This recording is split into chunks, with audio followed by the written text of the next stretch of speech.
Good evening, and welcome to the Crypto Overnighter. I'm Nicodemus, and I will be your host as we take a look at the latest cryptocurrency news and analysis. So sit back, relax, and let's get started. And remember, none of this is financial advice. And it's 10 p.m. Pacific on Thursday, August 3rd, 2023. Welcome back to the Crypto Overnighter, where we have no sponsors, no hidden agendas, and no BS. But we do have the news, so let's talk about that. Tonight we're diving into a whirlpool of crypto drama, from the DOJ's dance with Binance to HashKey's triumphant licensing in Hong Kong. But hold on, we're also setting our sights on eToro's legal entanglements down under, Trump's courtroom cameo, FTX's Dubai strategy, and the controversial halt of Worldcoin in Kenya. So hang on tight and let's go. So the US Department of Justice is in a tight spot. They're weighing the possibility of filing fraud charges against Binance. But it's not that simple. The DOJ is concerned that such a move could trigger a bank run, causing investors to lose money and potentially spurring panic in the crypto markets. The world's largest crypto exchange has been under the watchful eye of regulators worldwide since 2023. The SEC and the CFTC have already filed charges against the exchange. Senators Elizabeth Warren and Chris Van Hollen have even asked the DOJ to investigate Binance's business dealings. So, the DOJ's dilemma is real. They're considering other options like fines or non-prosecution agreements, or even dismissing the charges if Binance complies with certain conditions. The fear is that an indictment could lead to a situation similar to the now bankrupt crypto exchange FTX. Binance entered the US market in September 2019. Since then, the pressure has mounted on its operations. Allegations include operating illegal trading platforms, offering unregistered crypto asset securities, and commingling customers' funds. Binance's CEO, Changpeng Zhao, is also under scrutiny, with reports suggesting awareness of wash trading activities on Binance US. This situation highlights the complex and rapidly evolving nature of crypto enforcement and regulation in the US. It's something of a legal gray area, and consumers lack the protections of the traditional banking system. The DOJ's reluctance to file charges shows a cautious approach to avoid unintended consequences. It's a delicate balance between holding Binance accountable for alleged criminal behavior and reducing consumer harm. The potential impact on Binance's market share and its international arm is significant. If the DOJ proceeds with fraud charges, it could confirm fears of a massive bank run on the platform, affecting the crypto market at large. Folks, here's where the rubber meets the road. Our government's stance with Binance is a glaring example of the distrust I feel towards central banks and governmental control. Their actions caught them between a rock and a hard place, trying to regulate an industry that's all about decentralization and financial freedom. All right, folks, if you thought that was spicy, hold on to your hats. From the US government's tango with Binance, we're flying over to Hong Kong, where the red carpet is being rolled out for crypto. Like, follow, and subscribe to keep informed. Hong Kong's crypto landscape is shifting. One of their local companies, HashKey, has become the first to obtain all the required licenses for retail crypto trading. This follows Hong Kong's legalization of cryptocurrencies more than 2 months ago. HashKey's licenses, known as Type 1 and Type 7, allow it to operate a virtual asset trading platform and provide automatic trading services to both institutional and retail users. The Hong Kong Security and Futures Commission issued those licenses. HashKey also introduced its new over-the-counter cryptocurrency trading platform, HashKey Brokerage, which fully complies with local securities regulations. In a very interesting twist, Hong Kong's central bank is allegedly pressuring significant banks to accept cryptocurrency companies as clients. The Hong Kong Monetary Authority has questioned lenders about their reluctance to open accounts for crypto firms. This move by HashKey is more than a business expansion.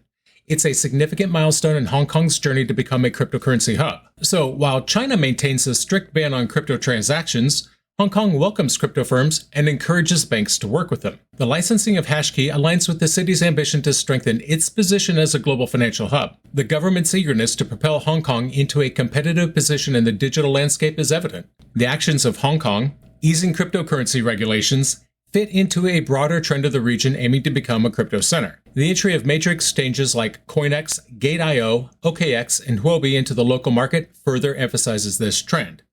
Folks, here's the real deal. Hong Kong is not just playing the game, it's changing the rules. While the big brother China is slamming doors on crypto, Hong Kong is rolling out the red carpet.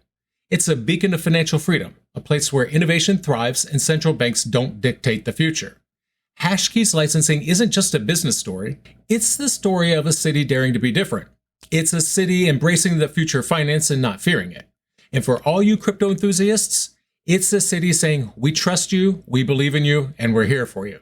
It's not just a win for HashKey, but for all of us who believe in the power of decentralization and the promise of a financial system that's by the people, for the people. Hong Kong is not just talking the talk, it's walking the walk. And that, my friends, is something to celebrate. Hong Kong is making waves, but not everyone is riding the tide. We're heading down under to see how eToro is facing a storm in Australia. Don't forget to hit that notification bell to stay updated with all the latest crypto news. eToro's Australian division is facing legal action. ASIC has sued eToro Australian Capital Limited. The lawsuit centers on eToro's contract for difference product. ASIC alleges breaches of design, distribution obligations, and license obligations.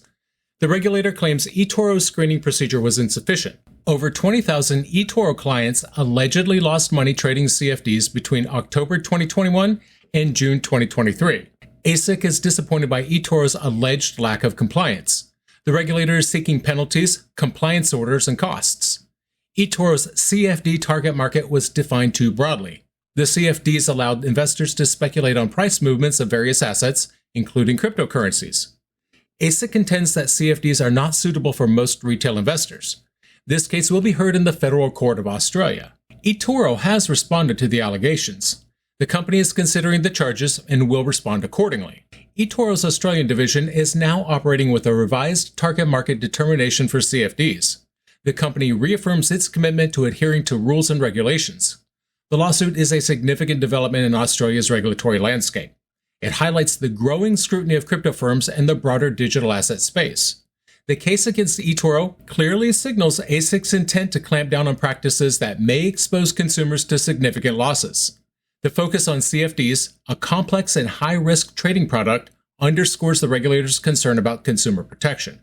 The allegations against eToro's screening process and target market determination raise questions about the company's compliance efforts. The broad definition of the target market and alleged ineffectiveness of the screening tests could have far-reaching implications for eToro and other firms offering similar products. Folks, this is just another example of governments and regulators meddling in the world of crypto.